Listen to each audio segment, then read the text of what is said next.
Okay, I'm in my machine, so let me turn the machine on. And this time, because I have the embroidery unit connected and the way I have configured my machine in the setup screen, it's gonna come as an embroidery machine. Depending on how your machine has been set up, and number 4 class, I go through the setup screens, which is that little button on the top there, where we can customize the machine. I turned the opening page off on my machine, so I go straight on to the showing embroidery screen. So because of I have embroidery unit connected, my machine recognized it, it'll tell me a warning. It says the carriage of the embroidery unit will move, keep your hands away from the carriage. It just kind of warns you that arm's gonna position itself ready for embroidery. And it just warns that if you have anything on the way the arm, will take it out because the arm's gonna move. Mine's all clear, so I'll just touch OK. And then my machine will move the arm on its position where I can put the hoop in. So at this point you can't have your embroidery hoop in the machine. It will not let you, if you actually have it, it'll recognize that one and tell you to remove the hoop. So you have to have it all just free. So on my case, I'm gonna embroider something on the small one. So I'm gonna go and then go through some of the displays a little bit. But before I move the camera closer, I'm gonna point a couple of other things. My machine is sitting on a cabinet next to the window or wall. So if I use this really large hoop, my hoop would hit the wall. So that's an important thing on these larger hoops, that you have enough space behind your machine. This small one will be just fine. That wouldn't have any trouble with it. But when I use this very large hoop, I normally pull my table towards me a little bit because my table is on the wheels. So if I had this hoop on my machine at the moment and I had my design to go all the way on this front part of the hoop, what would happen? My hoop would hit the wall. And in that case, this tracks on inside of this embroidery arm would jump off the track. And my next part of the design wouldn't be very well lined up. So it's important that you check when you use these larger hoops that there's plenty space, that nothing's gonna catch up that hoop on the behind, or if it has a bulky item, that nothing prevents this arm and the hoop moving when the machine's embroidering. If it happens, no panic. The main thing is stop your machine and turn it off. Take your hoop off the machine and then restart your machine without the hoop in it. And the machine will then do that initialization like in the beginning, and then after it finishes, you'll get the message saying okay to resume the previous embroidery or something along those lines. It remembers where you were. That feature is available even some of the fairly basic Brother and Baby Lock machines. So we have a memory that it keeps track of how far it had embroidered. But you have to have embroidered at least one stitch in order to keep it that memory. If you just play with the designs and did not actually embroider with those ones, that in that case you will not get that memory. It's just when it is in embroidery mode and at least one stitch, it'll then remember where you were. So no worries on that one. You just need to make sure you stop the machine, because if anything catches, it was gonna jump the tracks and your design wouldn't be lined up. Yeah, I'm on my home page on the embroidery side of the machine. And on this one, depending on the machine, the page looks a little bit different. But all of the ones, regardless of the machine, we have different folders for all the designs that are already built in the machine. So the first folder, I will get some of the built-in designs, and there are multiple sub-tabs on this one. And I can even scroll out to get some more. There's just a lot of built-in designs on this one. So anytime if I fancy to take a design, I can just kind of scroll. And I'm using the mouse for the presentation just to keep my fingers away so that it doesn't confuse the camera too much to try to focus on my fingers and the screen. So we can use the stylus, so I can use the mouse or the finger on the screen. So I'm gonna pick up this little butterfly design. And when I select it, it just gives me an image on that design. I have not selected that one yet. I'm just kind of viewing it. I took it out of the pocket to have a look at it. This area on my machine shows the largest embroidery hoop, which is that 10 5/8 by 16. So this design is a very small one. If I don't want that one, maybe I would like to get the bumblebee. I can pick that one, little owl. So I can just audition on the different designs what I'd like to see. So that's some a little bit bigger ones. Gives me an idea, because when I look this image, the thumbnails just look about the same size. So I can see what the size of the designs are. Like now we're getting some a little bit bigger ones there. Some of the designs on this machine are very large. But it's just a handy one to see the size of the design. And it also shows on the top on my machine, it shows the height and the width. My machine has been set in millimeters. You can select on the embroidery side if you want to have machine to show in inches or millimeters. So if I go on the settings, so most of our embroidery machines, we have a setting screen, which is on my machine on the top row. Some of the machines, it might be on the bottom row or another button. But if I select that, look like a notepad, it gets me some of the embroidery settings. And on mine, on page 9, there's units. I can have it between inches and millimeters. And whatever I change on this one, it'll keep it on that one until I change it again. So this one gives me indication that, yeah, this design is so large that it is a little bit over 7.5 inches on the height and width. So it's just kind of nice to see the preview on what the size of the design is going to be. Also, it tells me how many colors there are. Like this design has 2 colors. We get this other one. This one had 12. Maybe not individual colors, but color stops. Because sometimes the design may have same color repeated later on because the layering. And this design tells me that it takes up to 26 minutes to sew it. Again, I had to always warn about the time on this one, is that, of course, it depends on how fast I have my machine running. If I change my machine embroidery speed faster, that number will go down. But also, it's not exactly maybe 26, because let's say that I only had half an hour to finish this design, and then I said, oh, well, it takes only 26 minutes. Well, this one has 12 color changes. It does not know how long I'm going to take time between those color changes. So I would most likely have more time than what this number shows me. But it gives a good indication approximately how long time it will take. It's just the embroidery time whenever the machine embroiders for that amount of stitches. So quite a bit information already there. Then we also usually see a indication on what hoop that would fit. My machine came with 4 hoops. The really large one, up to the 16 inches long hoop. Then I had 9.5 by 9.5, 5 by 7, and then 4 by 4.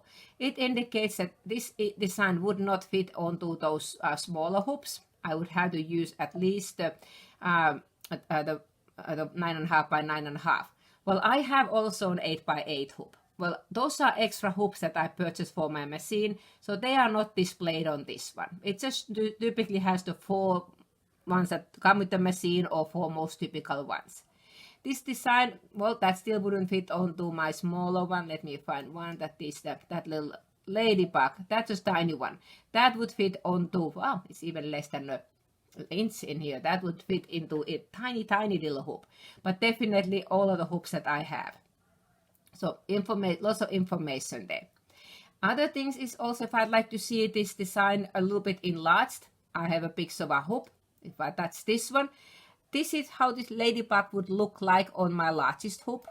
This is how it would look like on my 9.5 by 9.5, 5 by 7, or 4 by 4. Well, all it was, the hoops has changed. But I have a magnifying glass button. If I touch this one, it'll blow it out.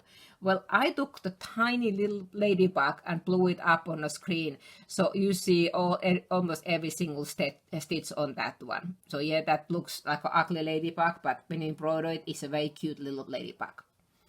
Well, other things what I have on some of the larger machines, on this view page, I have also Stitch Simulator. So if I touch the little button where they have the needle and the triangle, I can change the speed, how fast I will have the machine to show me how this will stitch out. It's just something that I can have a look to see what order and what parts it's going to be stitching first. So I'm going to leave it on the slowest speed because this is a fairly small design. So I'll just play. So it will show the background first, then some of the black parts on it, and there it was done.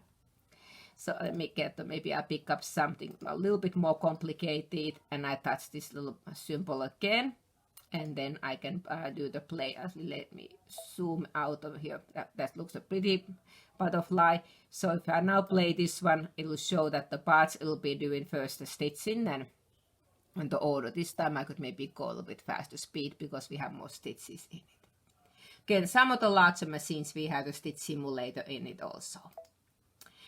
I can access this one on my embroidery edit page too, but it was just something available even on, at least on my machine, on this preview page. So lots of information already on this one, and I can even zoom in up to 200% to have a bit closer look on that design. It doesn't make the design any larger, it's just for me to view it. So I may just go ahead and use that little butterfly. This is kind of pretty. So when I decide that that's the one I want, I just touch set. So now it's put on my embroidery edit screen. If you have a machine that has 2 embroidery pages on your home page, like a Unity and a Spirit, Pathfinder, some of those machines we have embroidery and embroidery edit. If I use the embroidery, I don't have too many editing capabilities. I can still move the design around, resize it, and rotate, but I can't combine designs on that. Some of the very, very basic, very small machines, they also just have the embroidery, meaning that I can take the design, do a little bit editing, and sew it out. But if I'd like to add like maybe text with this one, I would have to do them separately. I would have to embroider my butterfly first, and then I embroider my text. So I can't combine on the embroidery mode. My machine, I have embroidery edit. Even though if I'm going to go back on the home page, my home page just says embroidery. So some of the machines have separate places, embroidery and embroidery edit. On the Solaris and Luminaire, they were combined to be really the embroidery edit pages already. So we have the editing capability. So if you have a machine that has both options, depending on if you how much you want to edit the design, you can use either one of those areas. And again, some very, very basic machines, we only have the embroidery. But then some of the ones we have either both, or like this one, I only have the embroidery edit, really. So I'm back on the page that I picked up the design. So before I go back and show what we can do with our butterfly, I'm going to go some of the other tabs. I can add some text. I already mentioned that something about text. Text is very common, put in lettering and initials. So I have a lot of lettering on mine, lots of fonts. I'll show a little bit more about this capability coming up. But then we have other kind of looks like a lettering. These are just embroidery designs. These are not fonts.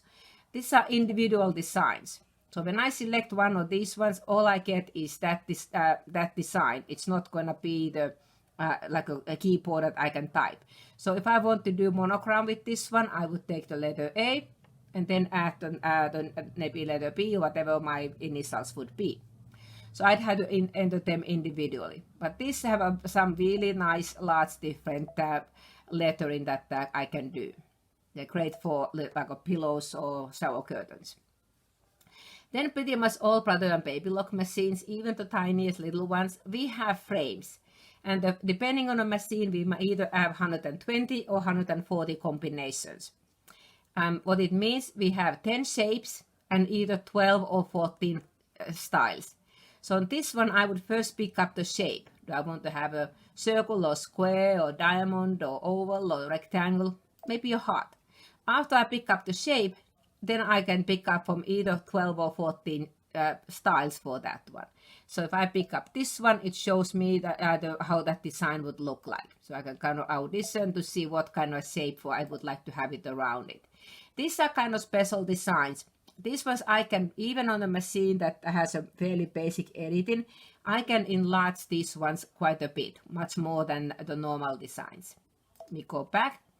And then on some of these larger machines, we have also sewing machine stitches, buttonholes. Like this one, we have several different large buttonholes that I can embroider.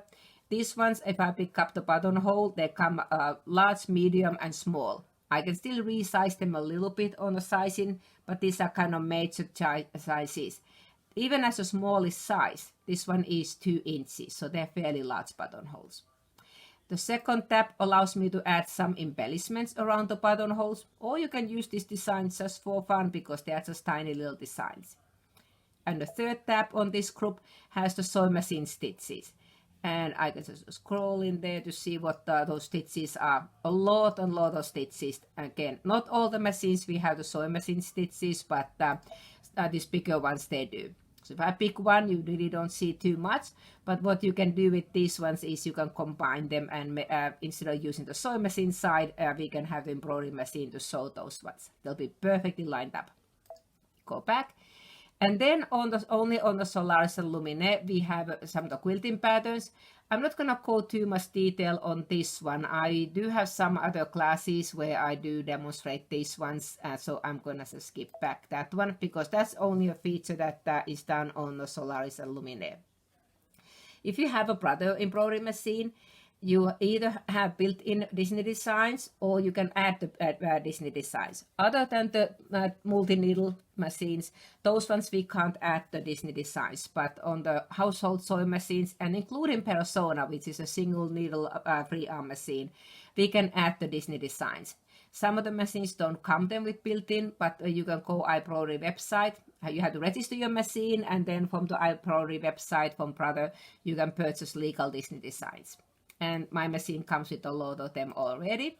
Even have some little stitches that look like a little Mickey stitches. Let me go back. And then, because I have an upgrader machine, I have one extra button. These are yarn couching embroidery designs. I'm not going to talk about those ones at all on this class. I may do another video about the features on the upgrade, and I demonstrate on that one. And then we have a pocket. Depending again on the machines, the symbol may look different, but all our machines, we can save our own designs in the machine. Or maybe I took a design and combined it with something, I can save that in the machine's memory. Or some machines, I can even save them on a memory stick. One note is that those Disney designs, you can save them in your machine's memory, but you can't save them into any of the external memories. So mine, I don't have at the moment any USBs connected, but I could save them on the USB depending what port I use, or even an SD card. My machine has a little slot for an SD card. At the moment, I have the wireless SD card, so I can use a PS4 software to send things wirelessly, or I can use a P11 software and send my designs wirelessly for that. I have some designs showing up on that one, things that I had sent either from my computer here or from my sewing machine back to my computer. So there are some designs I have there. These designs that I have created on this one are saved. These ones I can delete. So depending on the machine, some of the ones, like maybe I don't want this design anymore. If I wanted to delete this one, some of the machines you may get a little note that it says delete. And you touch that one, it asks, are you sure? On my machine to delete it, I will have to touch this button first, and then I need to select the one, because I can select multiple ones, or just one, or I can just to select all. If I select all, I can do that. If I want to clear up my machines and start all over again so that I don't have any designs saved, I can select them all and delete. Well, I'm going to just delete this one, because I know I have it saved somewhere else already. So this design, if I hit delete, it asks OK to delete, and it's gone. So the things that I have saved, I can delete. But the items that are built in the machine, you can't delete this. There is no option to delete this one. So don't be worried about that you accidentally delete the designs from the machine. You only can delete the ones you created. So that was just a quick preview on what all we get on this screen. One of the parts in the bottom, which I often get a question when it says, always press when removing embroidery unit. What that means is that you don't really have to do that one. Main thing is when you connect and disconnect that embroidery unit, that your machine has been turned off. Absolutely, absolutely necessary. If you plug the embroidery unit or remove it with power on, you can damage the computer board in the machine. So never ever ever plug your embroidery unit when your machine's turned on. Either put it in or take it out. What this one does is that it will just park the arm to the position in the other end. So if I touch this one, it will give me a warning saying that the carriage of the embroidery unit will move. Just keep your hands away. So I said, yep, go ahead. So all it did, it just parked that arm so it will fit onto the box that it came from. So that's all it does. So when I go in here and want to pick up a design, it will give me a warning now that it's going to bring it back up. So that's all that one does. So you don't have to do that one always when you remove the embroidery unit, but you can if you want to. Main thing is that when you remove the embroidery unit, you turn your machine off and then remove it. Some of the machines we have also my design center or IQ Designer on the baby lock case. Those ones are the place that we can digitize designs. There's a number 5 class, is about 3 hours of videos I made on that one, and the class we do in the shop. That one is all about my design center. So I'm not going to cover that at all on this one. So I'm going to go back and pick up that little butterfly. I kind of like that one. So I'm going to go towards the end of it. There it is. And I can scroll things on this one. I can on my machine even have a little bit bigger screen. And the size of the thumbnails we can change. On the machines, on these larger screen machines, we can even change the thumbnail size. I like mine to be big. My machine has a look, I can pinch and zoom. So if I pinch it now, I see more designs in one page, but they are smaller. I kind of like them bigger. I can also change it on the settings page.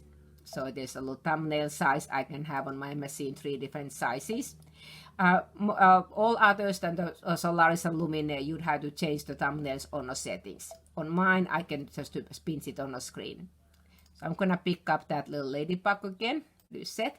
So now I have brought the, I brought the little butterfly on my screen. So on this design, it shows that I have 4 colors. And mine just show chrome, pastel blue, goldenrod, black. Generic color names. And again, it's because how I set my machine on my settings. Again, the settings page, we have few pages there. I can change the thread color to show as a name of color or actual color number. An actual color number, I could have different thread brands. So there's a few on my machine. The way the machines come from the factory, they have embroidery. So if I select that one, notice mine is still Floriani. It was because it read that design with the previous what I had left on my settings. So if I wanted to have this one to now convert it onto another color number, I will have to delete this one. Again, when I hit the delete, it does not delete it from your machine's memory. It just deletes it from my working memory so that I have a blank page again. So now if I go and get that design one more time, that will butterflies being picked up so many times, it's funny what's going on. So now it shows on those Brother colors. So if I wanted to change to another brand, I had to change the color first and then I can see it on that thread brand. Or other option is that what I normally run my machine, I just put them in here as name or color because I have some different brands of threads. As you might see in the earlier, I just had a little selection.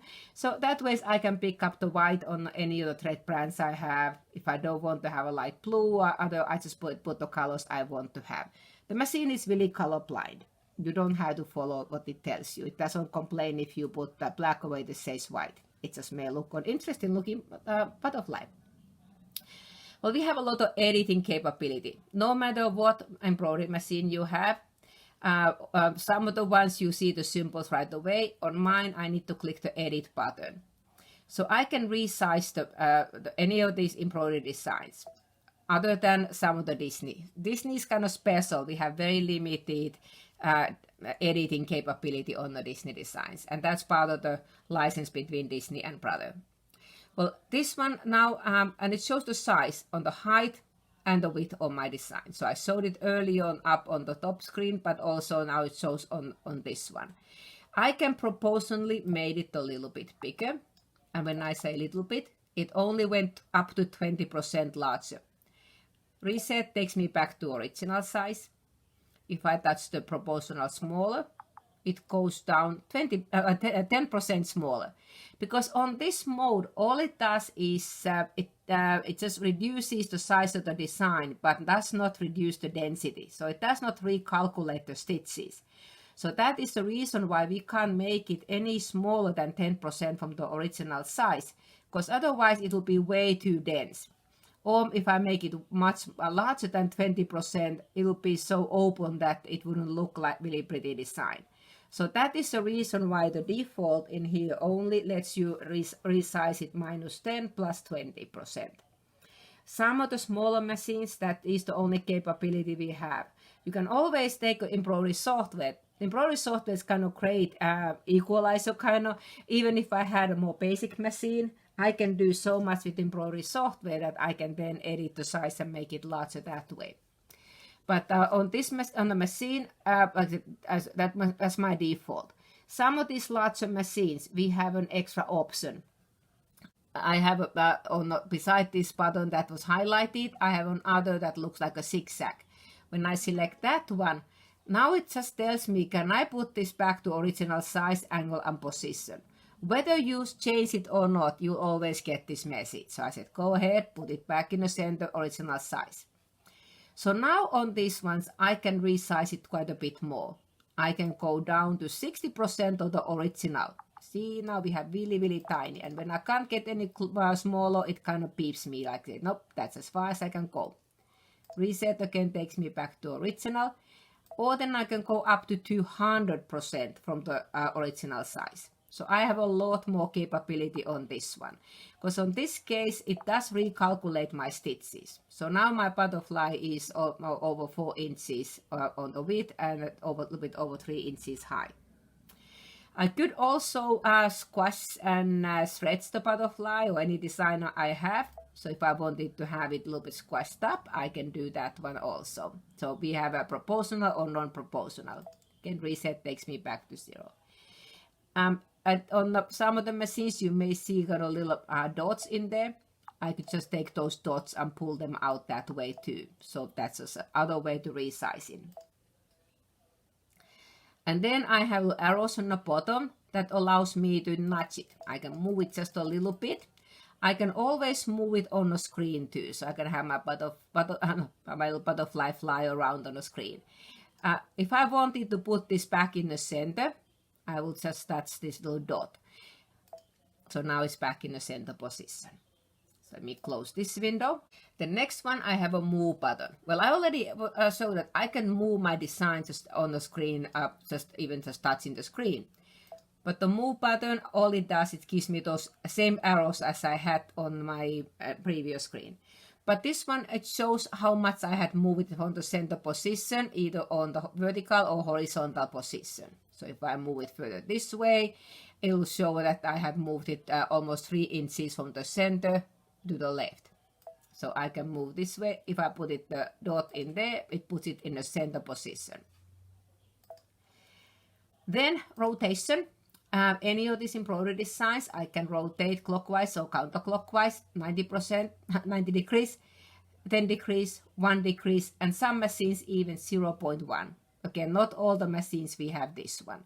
So I can have my butterfly going on the different directions. A good use for this one is that if you have a bulky towel or big item, you can try to hoop it so that the most part of the design is away from the machine. So we don't have it all crunched up and under the arm.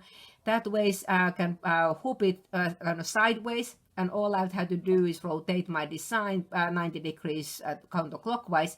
And now my design would be facing, if I have a bulky item, that would be most of it towards the left side of the machine. So that's just a great use for that one, that we don't have to hoop things always the straight way. We can rotate the design to fit there.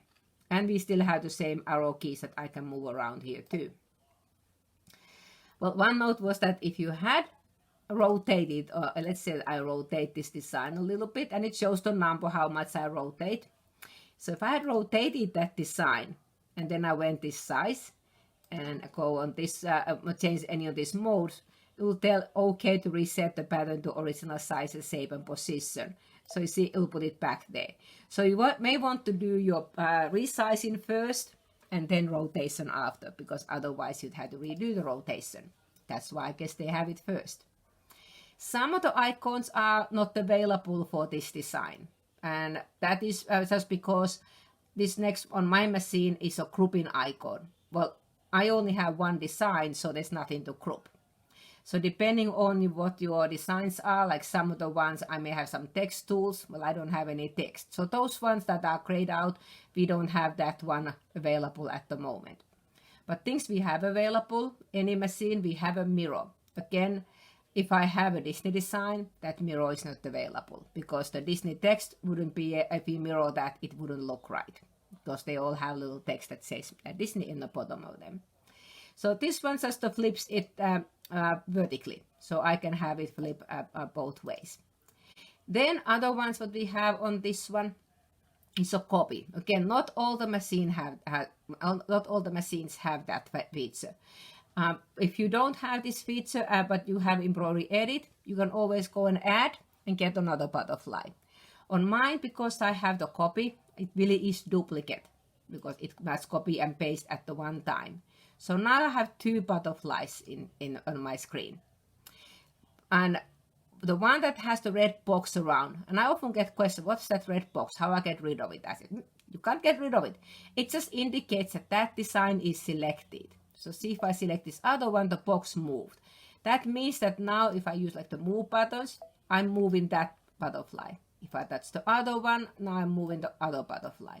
So it just shows which design has been selected when you have multiple designs. If you only have one design, it just has a box around that one.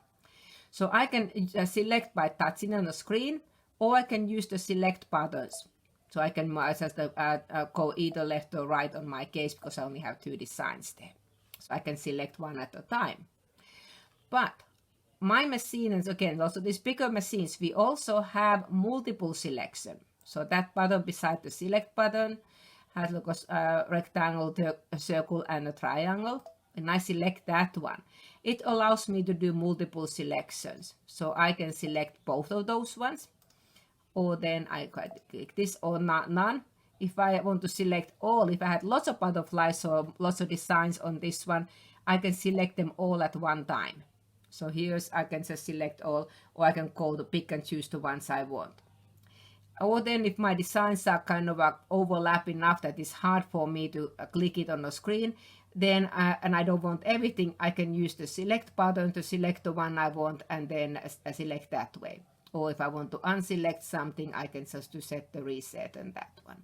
So I can just move that little box around on that one if I want to set that one and move it around. So multiple ways of doing the multiple selection.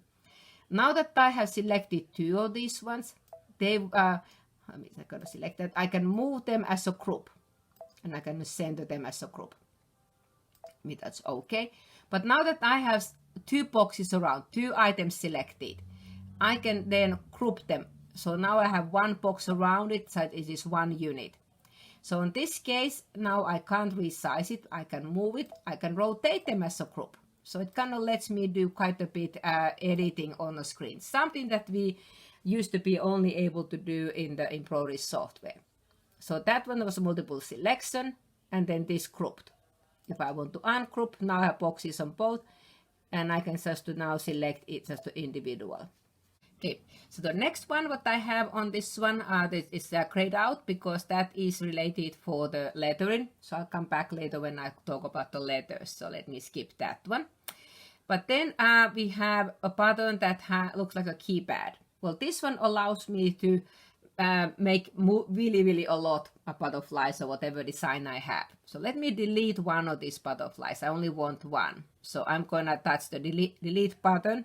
So again, delete, all it does, it just deletes it from this screen. My butterfly is still permanently saved on my machine. I'm just deleting the copy I have. So now I have one butterfly. I'm going to move it on the top left corner.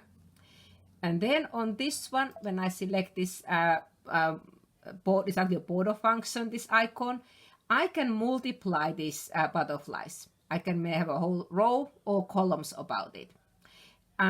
Where it's the first pattern on when this vertical line is, if that's this one, it says nope, I can't put any more above it because I moved it all the way on the top. If I had this one further down and I touch that one, it will put one above. But I can put a whole bunch of them bottom. Every time I touch that plus, I get one more. And then I can either squash them a little bit closer together, or I can spread them out. And then they move it as a group. They actually come now as grouped. Maybe move them on the side. If I go to the vertical multiplication, I don't know exactly what it's called. I call it multiplication. Again, I can't add anything more on the left side, but I can add more on the right side. So now I have a whole bunch of butterflies there. And I can either squash them together or move them further apart. That takes the whole thing and the center. So that is how I can easily make a whole bunch of patches or the same design if I need to. The nice thing about this one is that when I go to embroider, the machine will color sort it. So even though like this, each butterfly had 4 colors, when I go to ready to embroider, it will color sort it so that it will do the first color, which is white on this case, all white parts on all the butterflies at the same time. Then, so I don't have to change my thread or color all these times. If I use the copy or if I just brought on other same butterfly again, those ones it will embroider the design first at the 1, 2, 3, 4 colors and then go to the next. But this one it will color sort, so only would have still only 4 color changes. Well, other things what I have on this one, I can cut pieces out of it. So I can either cut lines out of it. So if I select that one, now I have a knife sewing on the side. So I can move this knife onto different positions. So if I don't want this last row anymore, I will just move my knife there, touch the knife on the screen, and now this is a separate piece. Then if I go to the other button beside it, which will be then on the columns, again, because this one is the one that I have selected at the moment. So now it will be showing the knife on that one. If I want to use the bigger one, so now I see the knife on those columns. So maybe I don't want to, maybe I only want to have 1 row of butterflies. So I'm gonna go and slice that one out. And then I'm gonna go and slice there. So I kind of sliced this one pieces so quite a bit. So what I have now is this design, this. So I put it in the pieces. So now in this case, it would embroider this as a color sorted, this one as color sorted, and then this. So now they are kind of individual designs packages. I don't know how to best describe it. But nice thing on this one is that now if I decide I don't want those ones, that is selected. The box is around it. I can hit delete. So those butterflies are gone. That is selected. I'm going to delete that one. Maybe I want to delete that one. Well, why did I want to leave a row of butterflies? Because I want to show another feature under that same pattern. We have a border function, little tick marks. These are little basting stitches that I can have my machine to sew so that I can easily align and sew a whole row of butterflies in the edge on a table runner or wherever I want to have it. So in that case, I will just put a little, and I could put them in any 8 sides of this design. But I would most likely want to have them on the top corners on that first design. And then let me go, I need to go down with this pattern. And I'm going to go and do the little same marks, little basting stitches around this. So I don't know how well it shows in the camera, but there's a little kind of like little triangle stitches that are sewn. Let me zoom in a little bit so we can kind of see it that way. Maybe a little bit. Doesn't let me go there. Let's see if I can get it. Oh, it just kind of happened to be when I zoom in, it gets in the bottom. So that didn't work too good. But those little marks, those will be then sewn on for the just in the end of the design, so that that way I can hoop it and line up my next design with these other marks on the top. So that was all that we had on this border function pattern. So now that I played so much with this design, I'm gonna just to, start over again. I could hit delete, and that will take all. Or if I don't want, I can always go to the house key. That's one way to kind of start from a blank screen. And let me go and get that little butterfly. I'm kind of liking it a lot now. So let me find him again. Oh, not too far. I just went too wild. There we go. Okay, so because we have some more editing capabilities. So all the larger machines like Solaris Lumine, Dream Machine Destiny, Altair, Stelle, Meridian, and then also the new Tenil and Valiant and the PR 1050X. We have a button that allows us to make a patch or applique out of almost every embroidery design. If the design is very, very complicated, it may complain to say that it's too complex, but most times you can do that. So depending a little bit on the machines, these work a bit different. But with all of the ones you normally get, look like a little bit of a wider satin stitch line around it. My machine, it will show the next thing in here to select the distance. Distance just means how close I want to have these applique stitches to go around my design. So I had last time used a bit wider distance. I think the default is like 5 millimeters. There we go. So that will be fairly close. So if I have very intricate design, I can gonna make the distance further out. All other machines, you would change that distance under the settings screen. That's also something was changed a bit different. So what happened on this case, if I close this window, is that I had my 4 original colors. But now I got another part of the design that is an applique. And the applique meaning we have a placement line, we will have a tack down, and then the satin stitch to go around it. So this way I can make pretty much any embroidery design to an applique design. In this case, maybe I wanted to have this butterfly, instead of sewing it all the way through a denim jacket, I would like to embroider this as a patch. So I would hook my piece of fabric that I want to just use for behind the butterfly, embroidered my first 4 colors on that one, and then then I would also embroider the first color on this applique part. That will give me a cut line. So then I would rehook my fabric and cut around that placement line. It's just a straight stitch. And I have even sometimes used black thread on that one and cut this piece with the scan and cut, because when I put black thread on for this applique material, this straight stitch, I was able to use the direct cut in the scan and cut those shapes in the scan and cut. But you could use scissors, of course, too.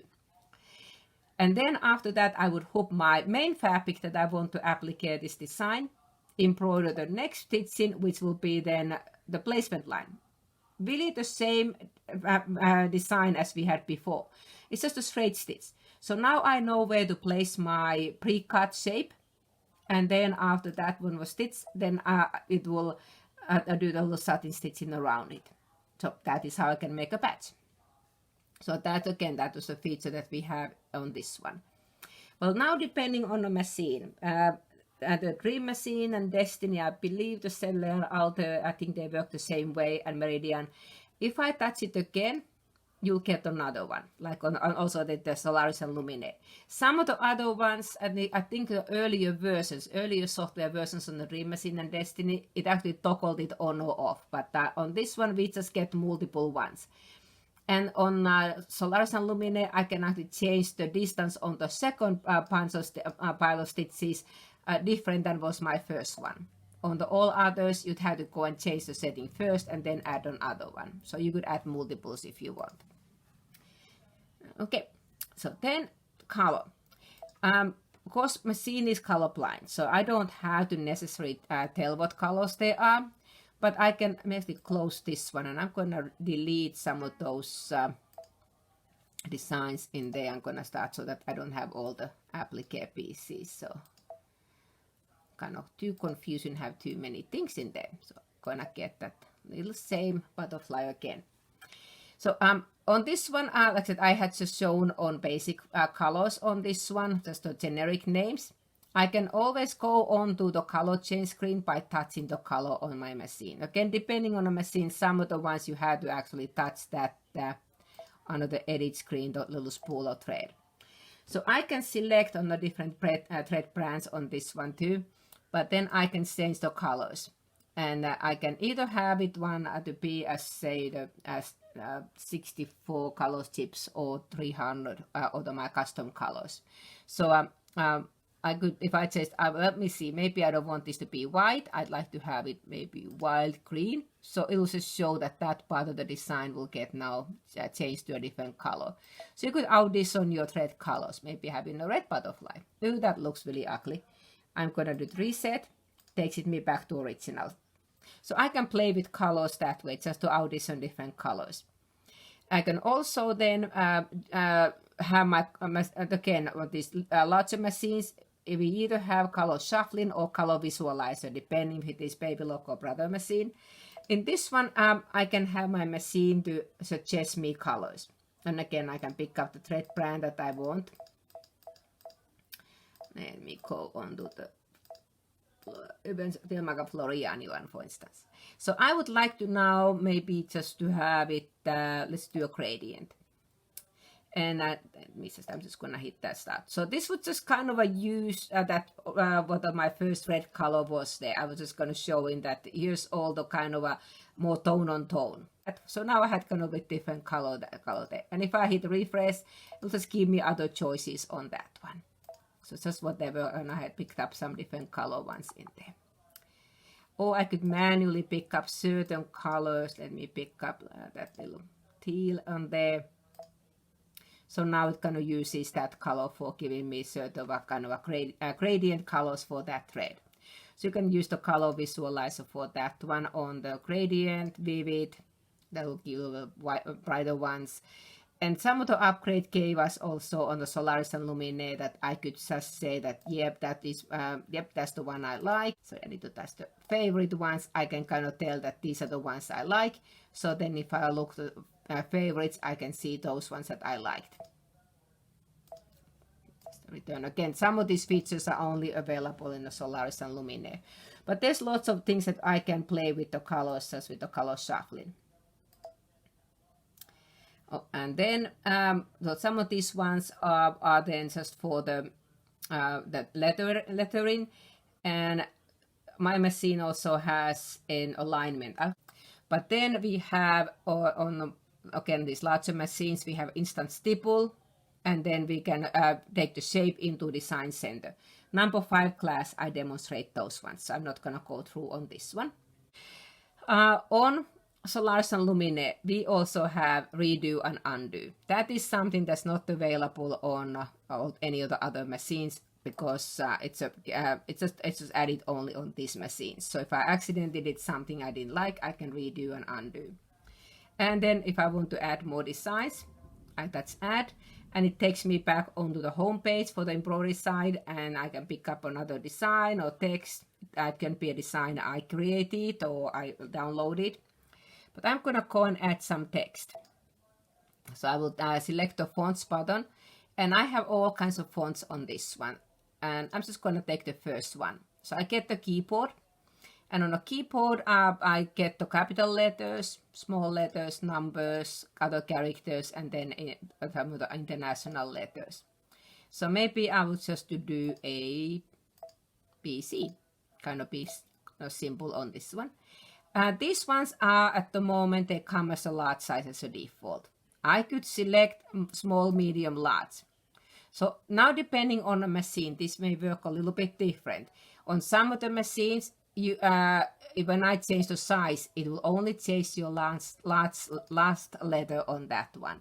So on those ones, what you'd have to do is after you pick your first letter, change the size, and then everything after that will be on that size. Again, a little bit different on different machines.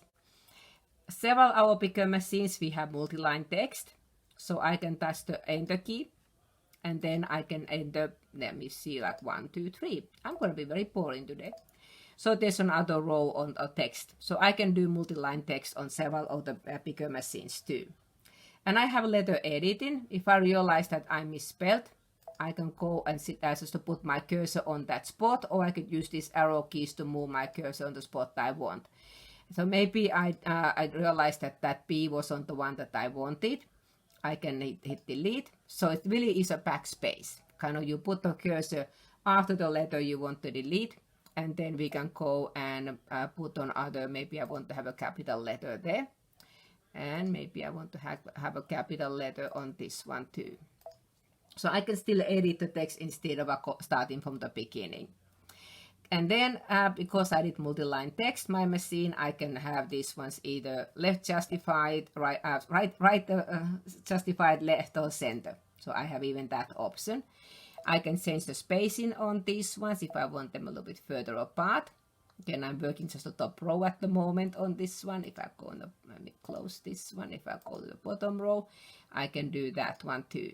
So they sort of separate designs that way, but I can do them all at one time on a screen. And then we can do array. What the array allows me to do is I can have a frown and a smile. So I can change those lettering, or I can have them to go stair step.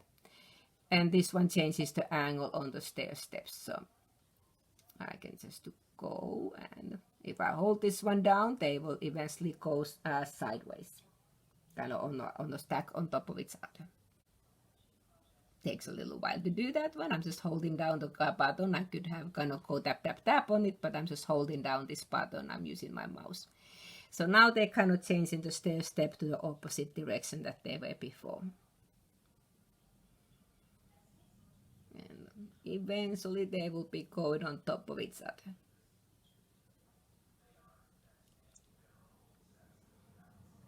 There we go.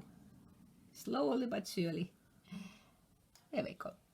So lots of editing on the letters.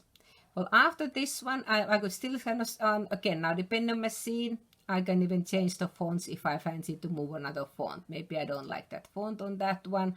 I could have that one to be a different font. So I'm gonna maybe go that one. Well, if I do set, because it just puts it right in the middle, on the middle of the hoop. So now it's on top of the butterfly. Well, it is selected and it comes as a group. But if I go on the edit screen and ungroup it, so now I can select just either each one of these separate. So maybe I want to have this one on the side, and then that one I could have on the top. So I can move things around. And then if I say, nah, I don't like that at all, I can still go and change my text. That was a text edit button has. Again, some of these features are different on different machines. The bigger the machines are, more capability there is. So on this one now, I could go and I decide that, no, I don't want that font at all. This is one that I like really, this font, so I could use that font too. Okay, then I could also change just one letter to be a different one. So in this case, it can depend a little bit on the machine. So I could just pick up to be one letter or the entire string. So if I select this one, and then maybe I just say I would just like to have the letter A, and maybe I want to have a different font for that one. So I could have each one of these to be a different font. This is really going to be an interesting looking design. So lots of letter editing that we have on our machine. So we can just step back, and then we can still do the resize the design, these ones. I can change the array even afterwards. I don't have to pick up them all at one time.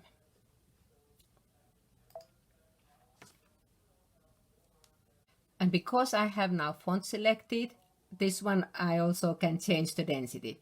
One of the things you notice that we can't mirror image the lettering because they wouldn't be very good to read them then. So that function is not available, but the density button is available.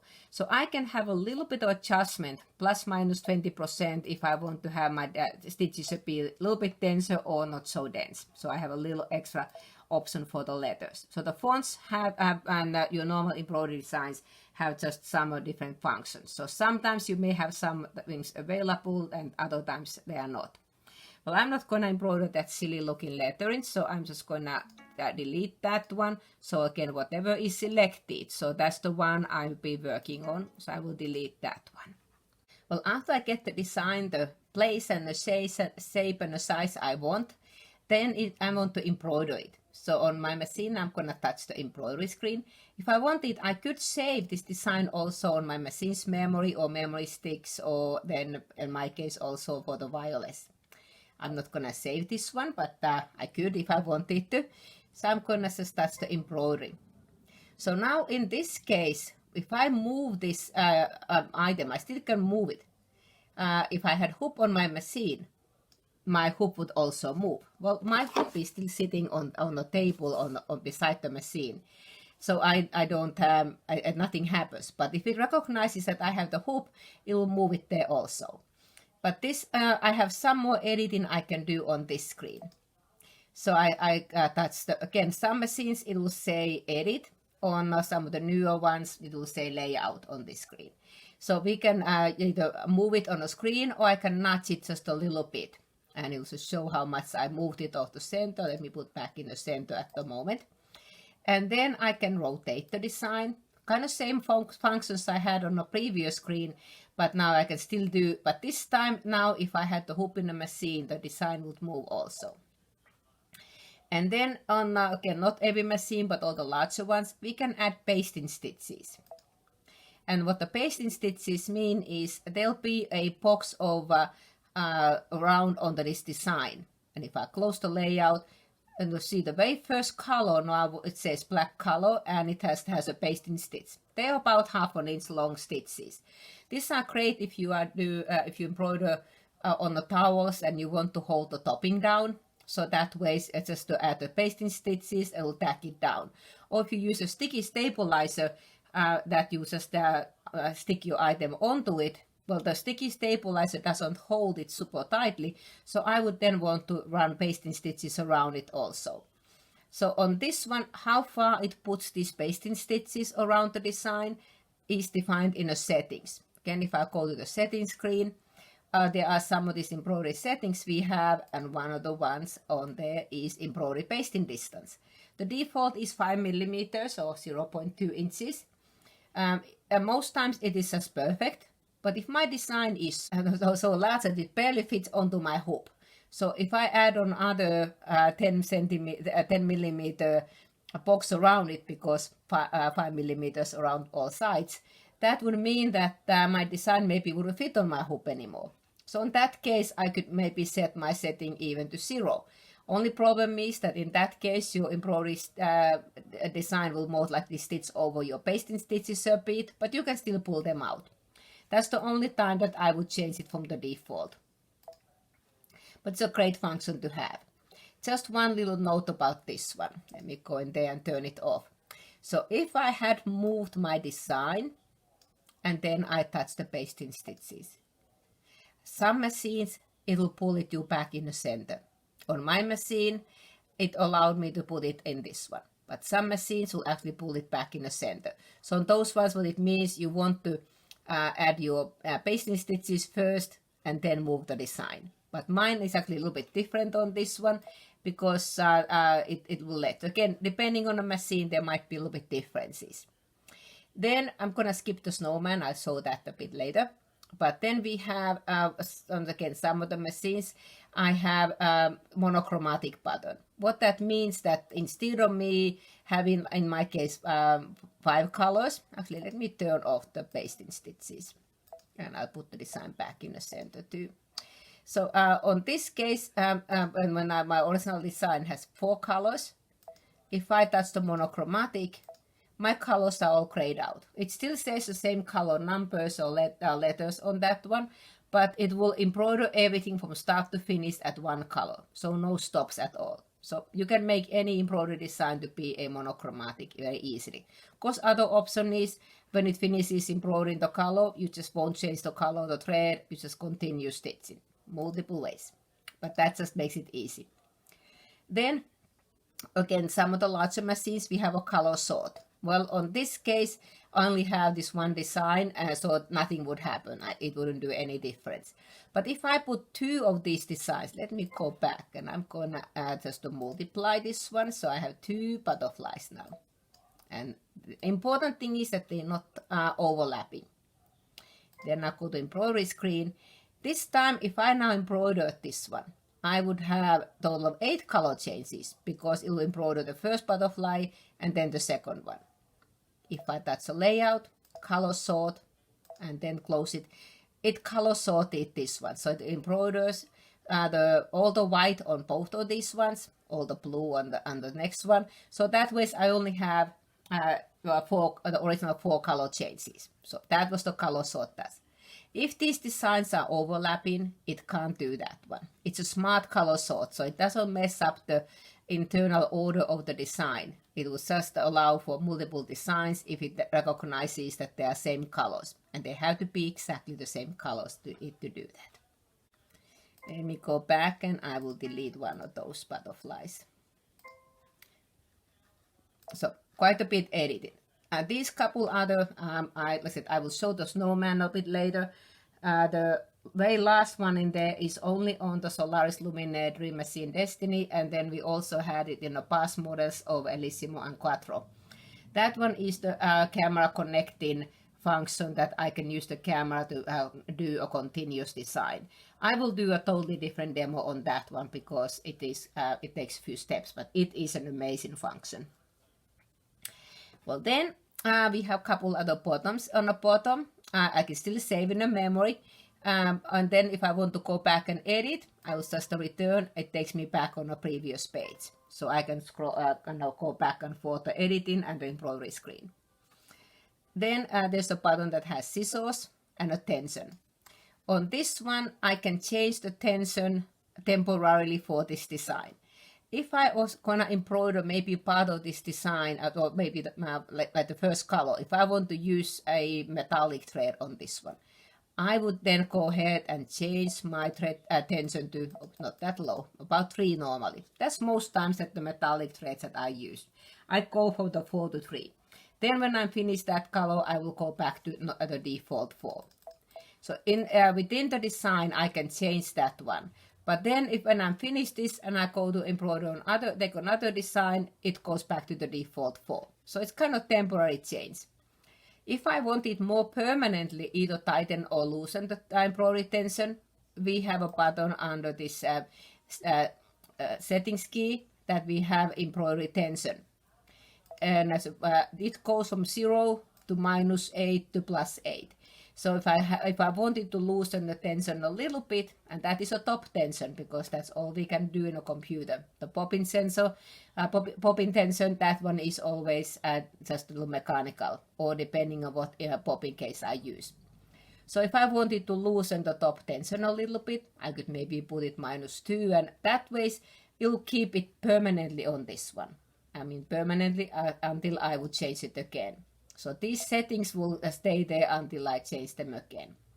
While I'm on this screen, let me go some of the other settings on this one. I've been kind of going in and out of this a little bit. But one of the things what I have on this, if I go from bottom up, embroidery foot auto down. This function is only available on the Solaris and Luminaire with the upgrade 1. So none of the other, you won't even see this one. This allows me to skip one step. I don't have to lower the pressure foot. I can just hit start and it'll go automatically down. Again, only Solaris and Luminaire with upgrade 1. This feature is available at the current models. The next one is only then available in any of the Solaris and Luminaire machines. I can define, do I want to have my embroidery needle stop an up or down position if I stop the embroidery in the middle of a color. So if I just touch the stop button, in that case, my needle will actually come up. Again, I'm not sure why, I just kind of like it changing that way. It's again function only available on Solaris and Luminaire. But embroidery foot height, that one I would most times leave it the default setting, which is 1.5, I think it's 1.5 millimeters. That one, most embroidery will work fine. But if I have a really bulky towel and my foot will kind of drag on that topping and pull it out, that case I may want to make the height of the foot maybe a little bit more, maybe 1.5, maybe 2 millimeters or 2.5. What it just makes is that the foot just floats a little bit more above the surface. In your normal embroidery designs, you always get the best results when your hoop, the foot is as close to the surface on the fabric as possible. Otherwise, you get too much flaking, and the flaking causes uneven stitches. So yeah, and normally I don't want to have it too high. So most times default works great, but on those bulky items I may change it. And if I embroider cardstock, I may even go down either the 1 or 2 steps. I don't think I ever gone to 0 because I think that would drag the embroidery foot too close to the surface. Then we talked about the tension, maximum embroidery speed. On the sewing side, we can set the maximum speed with the dial that is on the machine frame, but that doesn't do anything for the embroidery side. So to change the cap for the embroidery side, we need to change it in the settings. And on that, on mine in here, I had set it to 700 stitches a minute. Yes, my machine can go up to 1050 stitches a minute. I just most times don't sew it so fast. And if I go to metallic threads, I may go even 500 or 600 stitches a minute. Or some of those really, really thick threads that I sewed earlier, I went it all the way down to 350. So I can change my maximum speed. Because when the machine embroiders, it will change the speed while it's embroidering. Because depending on how far the hoop has to move, it will then determine the speed that the embroidery machine can sew. So that's why you hear the machine sometimes going faster than other times. So that's why they only indicate the maximum speed. It does not mean that it's every time it's going to go this speed. It will actually usually go less than that one. It's just that's the cap. Then I can also display the frame size on the machine. If I wanted to display that I have the 5x7 hoop, all it does, it will just put a little box around on the display. I can still go outside my box on this one. Let me close this window. I can still move my design outside the box. It just now would mean that if I try to put my 5x7 hoop that I hoop my fabric, it would tell me that put a larger hoop in the machine. So it's just totally visual. We don't have to tell the machine what frame I'm using, what embroidery hoop I'm using. It will automatically read the hoop size. But that just gives us a visual if I wanted to use. And there's all the different hoop sizes that are available. I can also show it as a center dot. I could have little crosshairs if I wanted to have, or then even some of the crits. These are great for sometimes when you're line design, so it just gives me a little bit of a more grid line around things for aligning things. I can see exactly the center crosshairs there also. So all of these are just little visual help. So I'm going to put it just a blank screen on here on this presentation. Then the next one, that's where I change the units between millimeters and inches. And then also I already talked about the thread color and thread brand. The next couple ones on this one, these are just kind of visuals that if I wanted to show the embroidery background on another color than a white background. If I want to audition certain thread colors on how they would look like on that fabric, I can do that one. And the same, I can change the thumbnail background if I want to have some other color. I'm kind of boring, I'll leave them white. And I only show the thumbnail size and embroidery basting distance. The last page is on the machines with the camera. This is only on the Dream Machine Destiny and then the Solaris and Luminaire. Because we can take an image of the background and we can scan that image either standard or fine resolution. Most times I use standard. And then because I had deleted my last image, I don't have anything at the moment there, so that is grayed out. I will show on this one on a live demo how I actually will use the camera scanning. And then on the scanning, other function we have available is if I wanted to have the machine to read the thickness on the material. All this one does, it's only about for the embroidery scanning image. It's nothing to do with the embroidery tension or anything. It doesn't adjust anything like that one. All it is that because the camera is not right above the needle, it just can't be there. So it's looking a little bit in an angle. So if I have a thicker material, my scan would be a little bit off. So if I turn the thickness sensor on, and then I will do the camera scanning, my machine will ask me to first put the Snowman Sticker in a position it tells me to put it, and then it will check that sticker and determine the thickness of the material. That's where my scan will be more accurate. And if I have an embroidery foot that has a laser light, it comes with the Dream Machine and Destiny, and then Unity and Dreamweaver XE. It can be added for several other machines too. And on those ones, if I have the one with the laser light, I can then adjust if my laser light would not show exactly on the right the place where the needle goes. So it's a little fine tuning for the laser light. I don't have that foot, but I could add it as an extra one. My machine didn't come with that one. I have a projection instead what I use.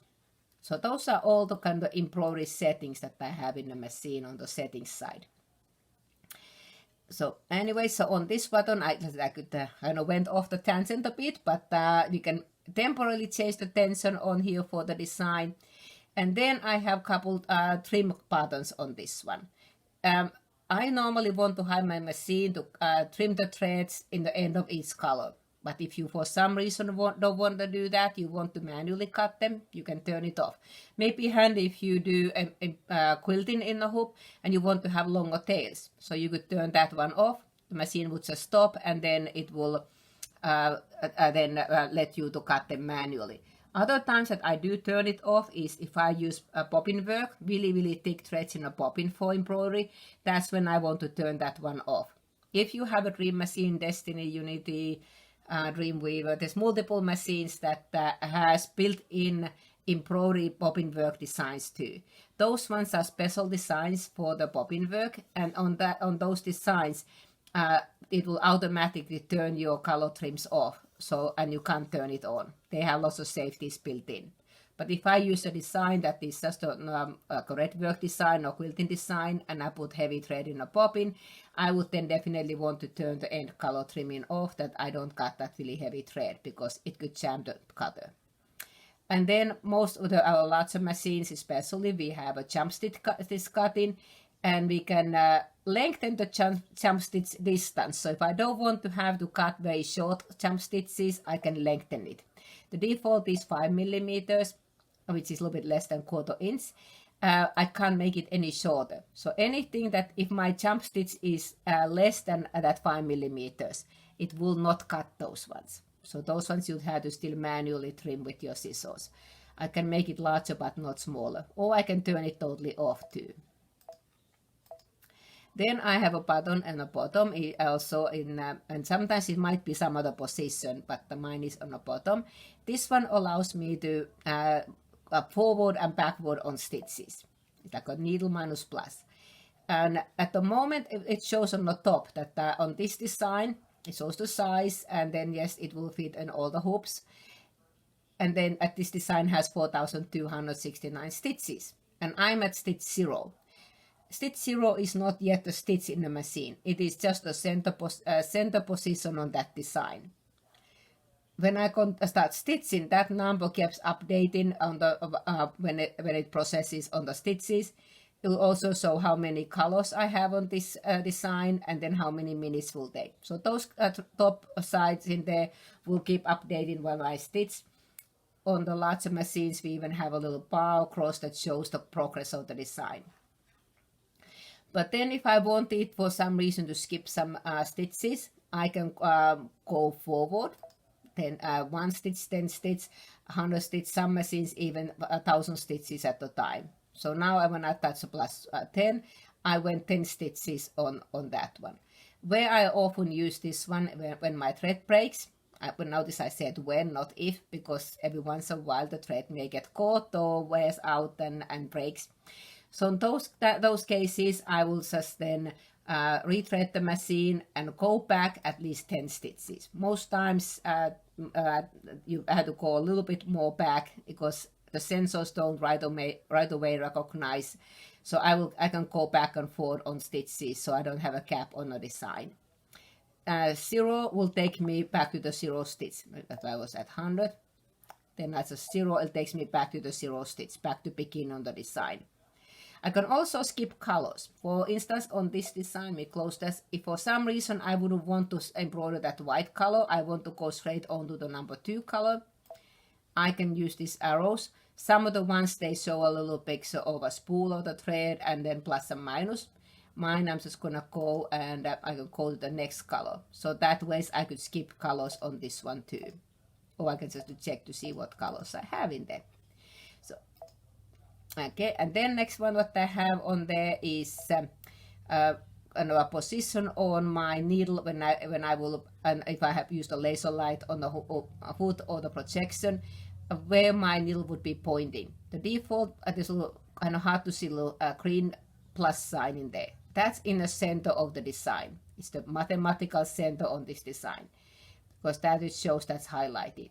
If I want to check where the corner on this design is, I can put my my needle on that. So if I had my hoop in the machine, my needles are smooth on that position.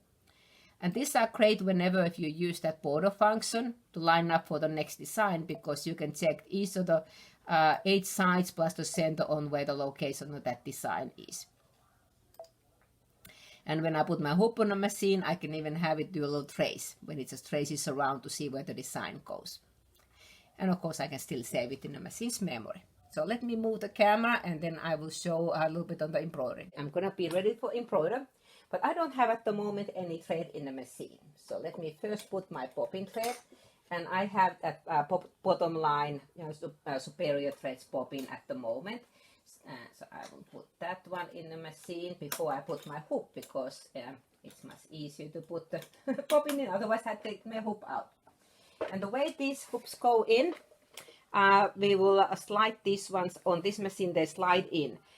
There are multiple versions on the machine, some of the more smaller ones. There's little clips in the top, and you put them on the top side. So when you look extra hoops for the machine, some of the hoops we may have on the, especially 4x4, comes on 4 different ways, depending on how this connector is. So you need to make sure that you always get the hoop that works on your machine. All the bigger machines, they use this connector currently, but then some of the older ones, which are about maybe 18, 20 years old, they had a sliding connector too, but it's a different slider than this one. And then some of the other ones, we have just little, you just push them in from the top. So I need to flip this little lever up first, and then I can slide the hoop underneath the machine. Again, other kind of a thing that I usually try to point out, that you don't want to just bang it very hard on this one, because I can, if I move it really hard, I can move this connector. So if I have hard time kind of getting on it, I put my hand behind it and then I push it in. So that way I don't move this, because my design would be off if I do that. And I need to lower that lever. My machine will not embroider if it's not down there. You'll get a little alarm about it. And because when I plugged it in, machine actually tells the carriage of the embroidery unit will move, give your hands away, so it recognizes that hoop. So I'm gonna just start, it moved a little bit. I have my design, I believe, pretty much at the center at the moment. Let me put it, actually, it wasn't exactly, that's why it moved. So I can move the design. So now if I move it on the screen, my hoop moves. When I didn't have the hoop on earlier, the design moved, but the hoop did not move. When I'm on embroidery edit screen, this time the hoop does not move when I move the design around, but the embroidery screen it does. So I can actually see exactly where the design goes. So now I could have a couple ways I can align this design, and it was kind of hard for to see otherwise to see this one. So let me move it. I draw with the fabric marking pen the center of that hoop that when I hooped it. I just finger pressed the marks on it, but I knew that wouldn't show up in the camera, so I put a little mark on that fabric. So at the moment, my design it would not be centered, because when I hooped it, I didn't get it exactly on the center position. But that is no worries, because I can use the machine's settings. I can either move it on the screen or touch that layout and move button, and then I can move the design. Oops, went a bit too far. So I can just nudge the design onto the right spot. My machine, let me move the camera a bit. I have a pattern that has like a picture of a foot. If you have a machine that has the laser light and you touch that one, it will put a little drop light.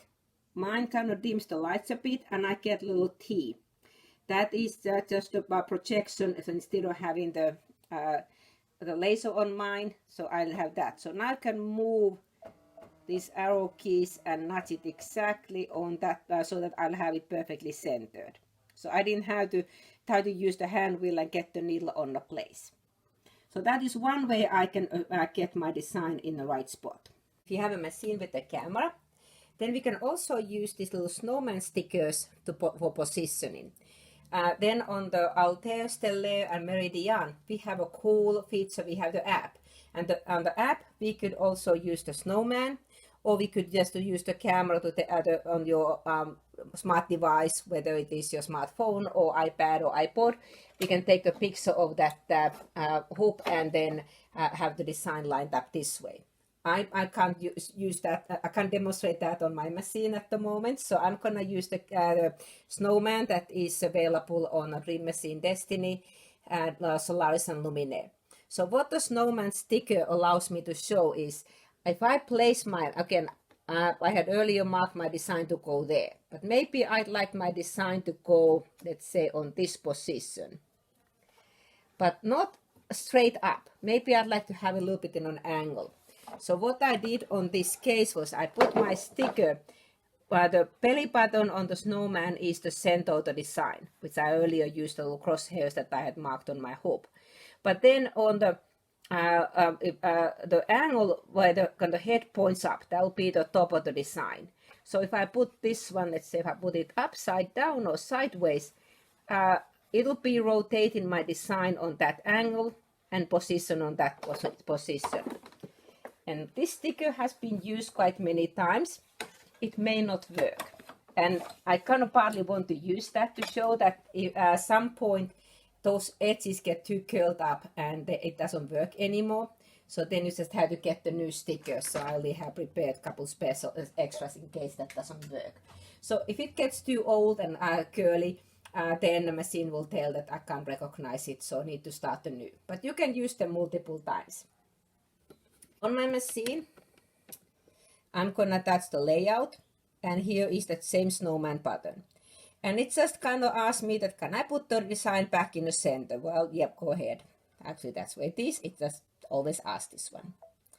And now it asks, where do you want this design? What part you want to use for positioning? The default is the center of it. But I could have any of the sides or the corners to be the edge. So maybe there's a pocket and I'd like to have this design to go above the pocket. So I could just then put my position to be there, and I'll put my sticker on that spot.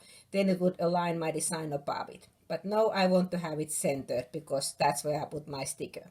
And then I start scan, and it just tells it's gonna move, and then I will hit OK. So it says recognizing on the screen, and it'll turn on the camera, and my machine is gonna be looking for that sticker. Again, if it is too curly, which it might be, I may get a message saying it can't see it, but let's see.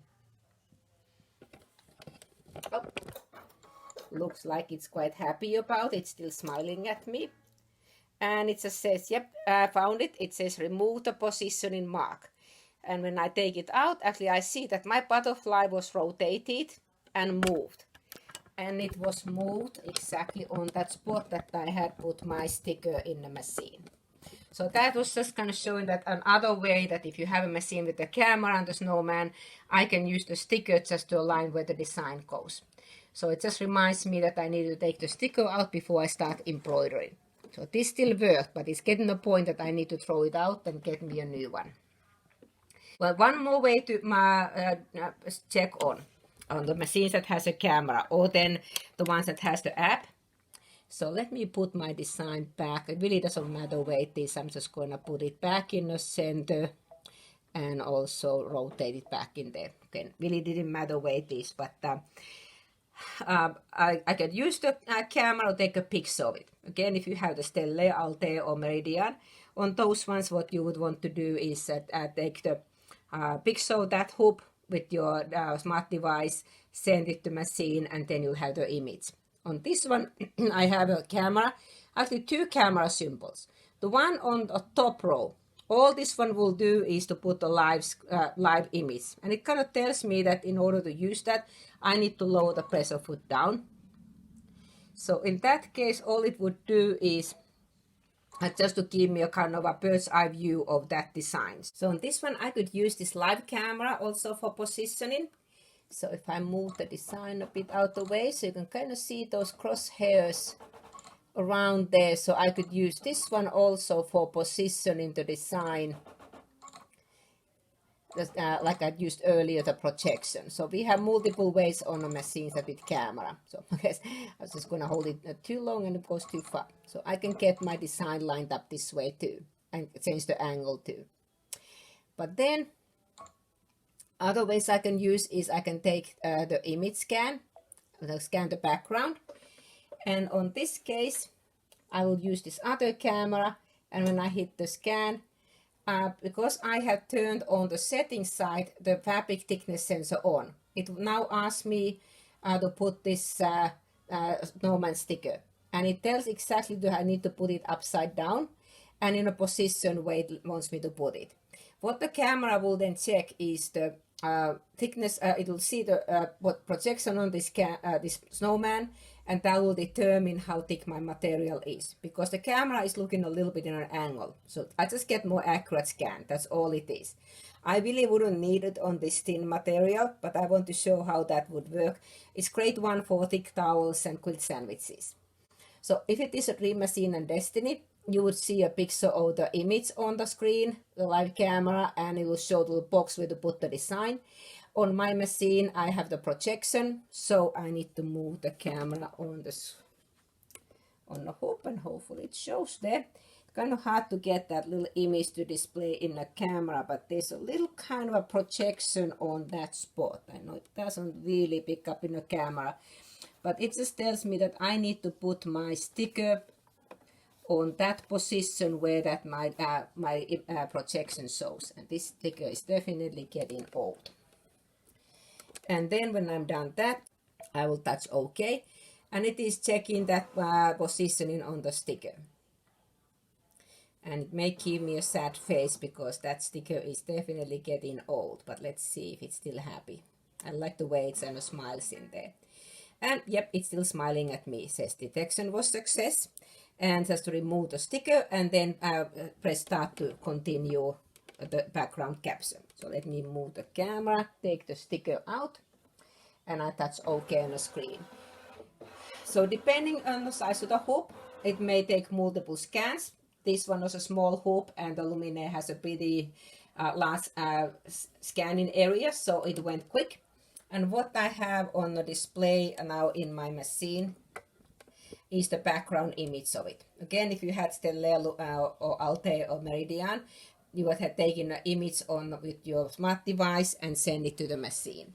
So now I can move my design onto exact the spot where I want. If I wanted my butterfly to sit on the top of the house, I can do that one. That's the reason I picked up a fabric that had a pattern on it.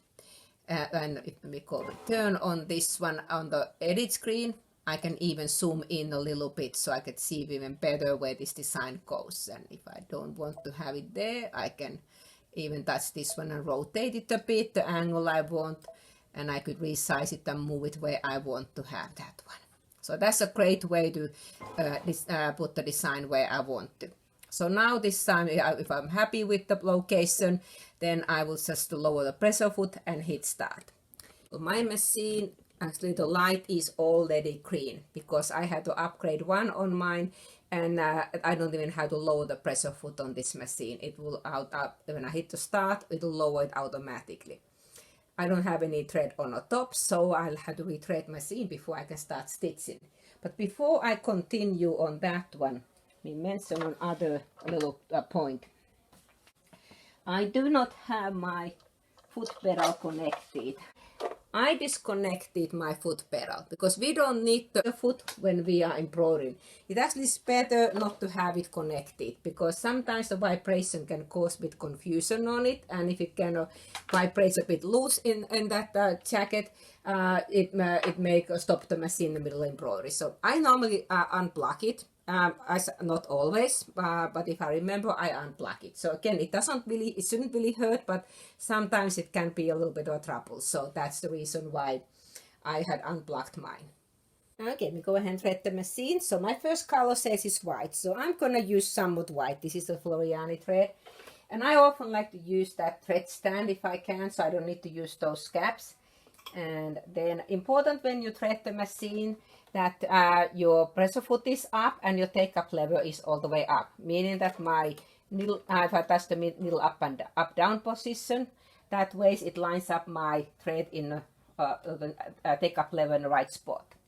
And then I will get it there and hit the needle threader. And then, like I said, most machines you'd have to lower your pressure foot. On mine, I just hit start and it will start stitching that design. And while it's stitching on the screen, you can see the count updating. Depending on the machine, it may only update it on each color. Mine kind of goes in here at every few stitches, it will give you an update on that one. And it shows in a progress bar that where I'm stitching at the moment, so that will be just doing the white thread.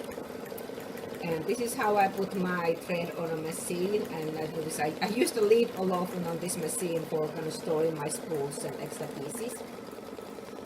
Here we go. So I'm not gonna have this stitch all the way. I just want to show a little bit that yes, the design is going exactly on that spot that I moved it in the camera.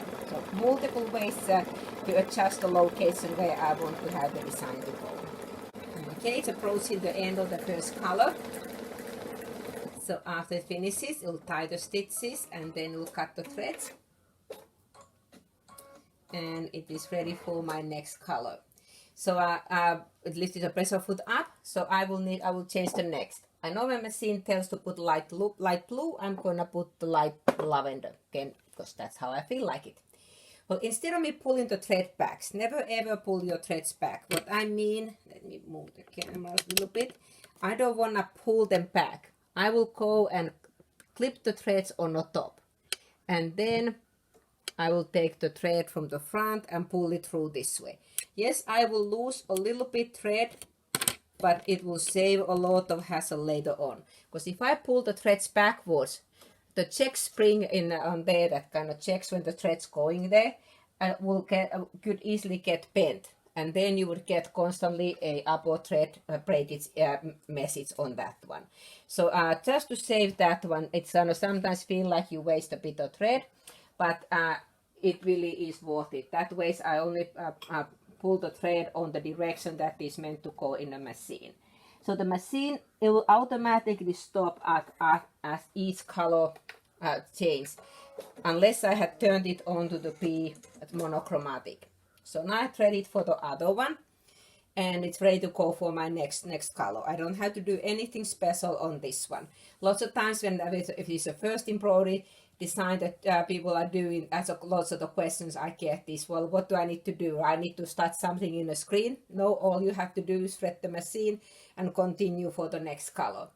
Again, most machines you'd have to lower your pressure foot and hit start. I don't even have to do that if I don't want. Notice I didn't pull that extra thread tail. I just left them, I cut the thread on that thread cutter on the side, and after it threaded, I just left it there, because it cuts it onto the right amount. So if you pull an extra tail on it, you'll most likely have a little extra tail that you need to trim. Sometimes you may still have a tiny little tail, but most times it does pull it nicely underneath, so we don't have to do that one. This was a very short color change in here, so now it's finished, that one. Can tie the stitches, and then my machine gonna blink. Sometimes some machines may even tell to thread the next color. So that's all there was for that one. Again, then I would just cut the threads on the top, pull it through, and then what I do with these thread tails, at the moment I have just a really tiny pack that I started collecting them again. I done thread poles out of those thread tails. So yep, there's been a few thread tails that I've been using during the years. So these were some of the ones have been machine club projects, and some of the ones I done in a foot of the month club. So just a layering between 2 layers of water soluble stabilizer, all these thread tails. This one I even put some fabric, so you can make in lace balls that way. This one is pretty dense. There was a lot of thread tails on this one. So yep, they're not gonna go totally wasted. So this is how I would continue my design to all the way to stitch it out. So I'm gonna stop the recording now because that would be very boring you to watch. And here my machine is happy to report that it has finished embroidering, and there is my butterfly. So I used sort of the colors what the designer asked for me, and the design got into the same spot I wanted. So I just flip the little flip the little switch to pull out the embroidery hoop out of the machine. Just one on a note is that to iron this design, it's like any embroidery, it is best to iron it from the wrong side. And if this was a tearaway stabilizer, I would just tear the excess out. If it's cut away, I would just cut a little bit around this, leave about 1/8 inch to 1/4 inch edge on this one. But you always want to press it from the wrong side. And then I have also some questions. I made a mistake. Can I take those stitches out? There's a product called Becky Stitch Eraser that you could use the shape of these stitches. Sometimes if it is certain not so big one, I have even used just one of these disposable razors. I would put my fabric on the stabilizer side up on a flat surface, and then just to shave off the bobbin threads, and then my needle threads will fall out. If it is a really large and dense design, I may just have to start all over. But some of the ones I have occasionally used that technique too.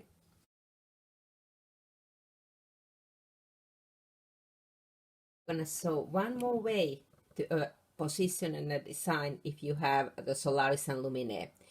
On the embroidery screen beside the camera, we also have a projection button. Looks like a little cone.